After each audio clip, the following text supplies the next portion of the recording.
We are now here at the e-governance cell at the APJ Satya University.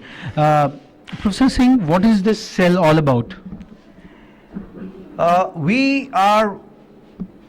were 100 institutions which was recognized by you all over India for e-governance, and we happen to be the top 23, and now we are the top 13 in e-governance. The word is e-governance campus.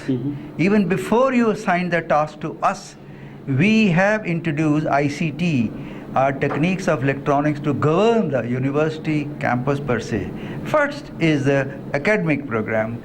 In this we have, firstly is the academic contents. The faculty prepare the contents, put it using Moodle is the free software available open source, and this is enabled, web enabled, available to the student. So the complete curriculum, that means the structure of the program, the content, the weekly delivery, lecture, assignment, marks, in respect of every teacher who may be doing 2 to 3 subjects, it is on the web. It is available to So the entire IT support is provided by this cell? It is structured, it is supported by this cell. Similarly, we have a very good system, as you asked, which way we track the student is doing the right track, is filling the right course. So we have a system where the registration, we call them actually marketing, or what they call shopping. A student can shop or select a subject of his or her choice depending upon he or she likes a particular professor or not. So it's a My Plan of Airtel kind of a schema. Yeah. Okay. So you choose, you may be offering a course and you are a wonderful person, so I will register for you. But another time probably Sudhakar is offering a course, I say, no, he's a very serious man, I will take the next semester. But in that, the system builds in which course he has taken, what she should have taken. He has registered 7 or 5, minimum should have been 3, maximum should have been 6. Which one he has not, what is the gap analysis? What stage of the program, 4 year, where is the student is now? Which are the prerequisites, has he done those or not? If not done, he can't do a particular subject. And there could be chain of prerequisite. So this system helps at the time of shopping or registration, the students pick up the right subject at the right time, so that they achieve. So it also takes care of which subject he is doing additional. There is a minimum requirement and he can go maximum, he can enhance.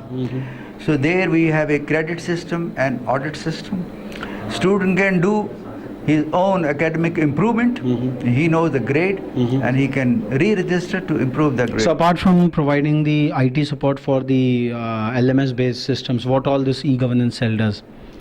E-governance cell does, this is the academic part. Then there is the administration part, which is hostel management, which are other facilities like power, electricity, water. And in administration, we do include the fee collection. Student has paid the fee. When did he register? What is the fee due? He has not paid. So do you develop certain applications out there for managing that? We are developing at the moment. It's not fully integrated. Moodle is integrated by itself. It's on the cards. It's being done. It is being done. Moodle is already operational for the last about 4 years now.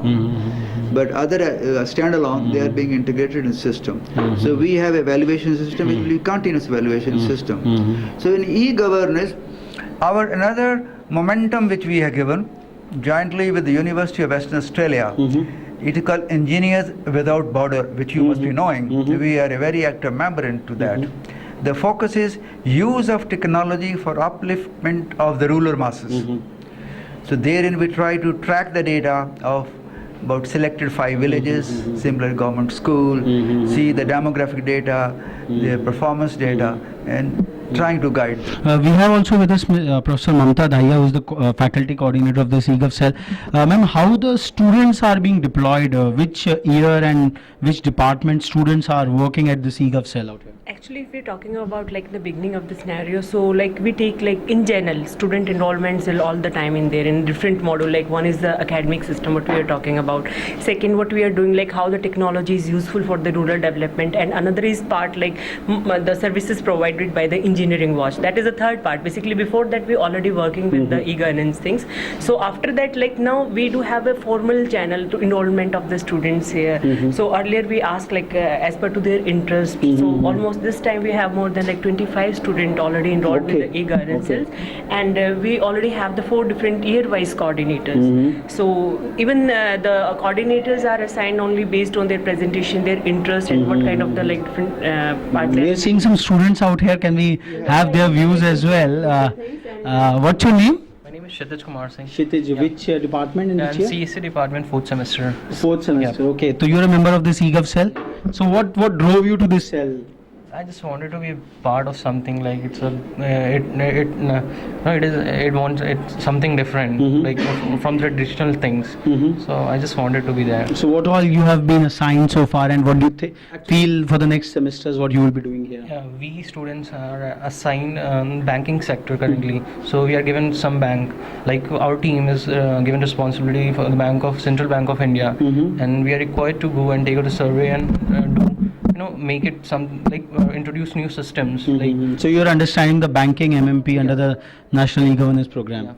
And as far as our own campus is concerned, we are working on a module it's attendance module, making it electronic based on electronic system. That is what we are doing currently. So how different you are finding it from your regular curriculum? You do have a very liberal kind of a university, but in that university, how this eGov cell is helping you? Yeah, of course it's different. Like we all have different ideas. This is a platform. This is something we can bring it outside and do things. So that is why I find it useful and why I'm here. So this was the eGov cell at the APJ Satya University, true to its commitment to liberal arts and the openness and flexibility to the entire academic curriculum. They are trying very hard to integrate the e-governance of their entire campus into this cell, and we can see from the random sampling of the students that they are also quite excited about the task and assignments which they are being exposed to at certain early age. So we will move on to the next destination in this campus walk of ours. So the entire spirit of liberal education at APJ Satya is really unfurling in a astounding fashion.